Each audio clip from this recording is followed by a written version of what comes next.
Hello and welcome tayo dito sa Tagum. So makikita nyo, one thing na nakita ko sa Tagum no is very clean, super limpyo gid siya.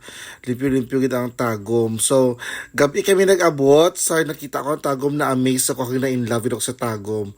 So as we walk sa ilangan sa likod sa ilangan New City Hall, nakita ako ang ilang nga ano dito mga activities, damo sports facilities. So may basketball, may volleyball sila dito, may naga-badminton, and sa atubangan niya makita nyo damo street foods pero wala basura.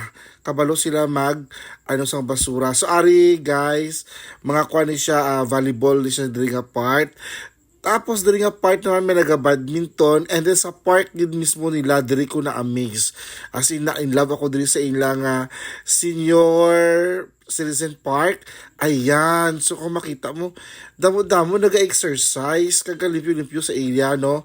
So kung matakad ka mag-jogging, halimbawa mag-walking ka or mag-jogging ka, diri mo makita iya kay naga exercise ang mga tao, may mga aparatos. So nakikita nyo no, ara lang na siya sa park, and that's for free.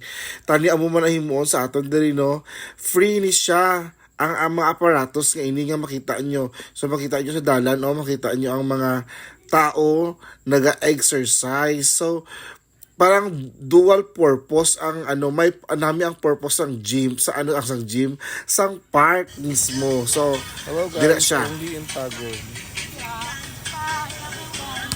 Ayan. Ayan.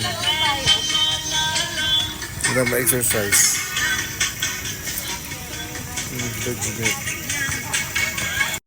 So dili kung gusto mo mag-massage ang kamot mo sa aring bilog lang palibot-liboton mo. And then the ring side, same na yapon exercise sa tiil ang makita mo.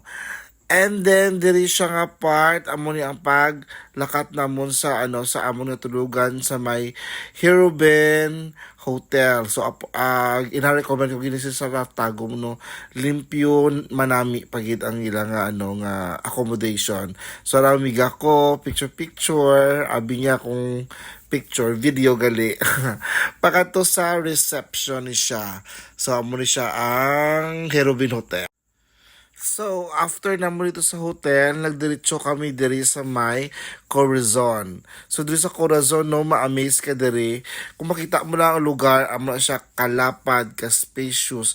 Tapos, dito sa niya, ang mga food bazaar, mga baligya, may mga ice cream, may mga, ng bowl, rice bowls, barbecue, pagid na mga french fries, mga shake, mga lechon. Pwede ka din madiri mag-inom-inom, kag tanan pwede mo diri mahimo. So kanami lang sa lugar no, ma-amaze ka nga mahimo nila ini no, nga malimpyo ang ilang lugar. Do mahuya ka maghaboy sang basura tungod kay kalimpyo sang ilang lugar, no? So dire nag-enjoy kami sa amon pagkaon. Nag-order ako diri sa lang sang shake, durian and avocado. Okay, so kanamit sa ako nga shake, durian, avocado.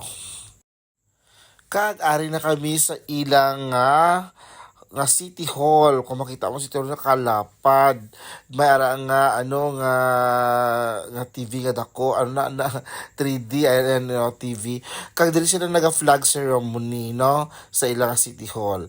So diri may sa fourth floor kami sa may nag-registered. Then after sa registration, start na dayon sa workshop. So amo ni siya ang mga gipakita mga ang workshop. Naog ako nagbaka ako sa kantin nila. So while nagpanaog ako, nakita ko ang sila nga city assessor's office, ang ilang treasurer's office, kalimpyo kag very organized, as in kanami isang pag-organize ng ilang city treasurer's office and assessor's office.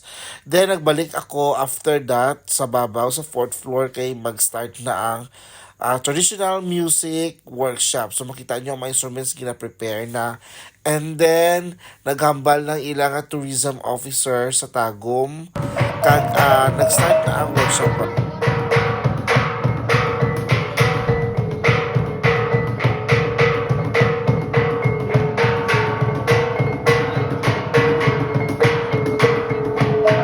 So kung makita nyo, nagatugtog nila may mga bata. So ang mga bata nga na nag-volunteer lang na siya tugtog.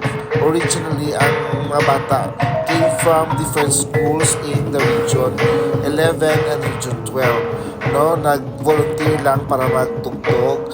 Gisabayan nila ang speaker. And then ari siya part of the workshop proper naman. So, naintindihan nyo, what was happening?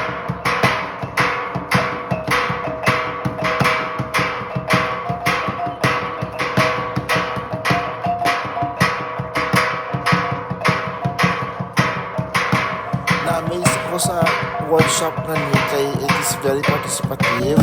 Ang mga estudyante, mga bata, nag-enjoy it kay kinakall niya ang attention kung sino mag-volunteer, tapos tugtugon, yan.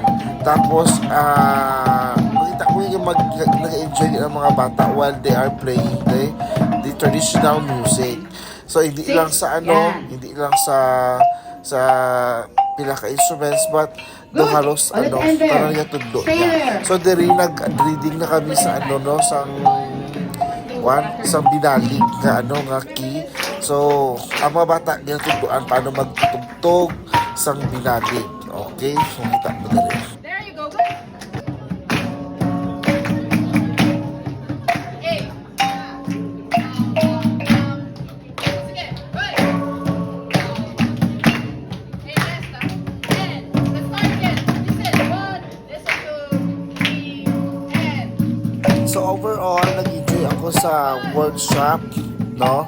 Damo kami na learn nga mga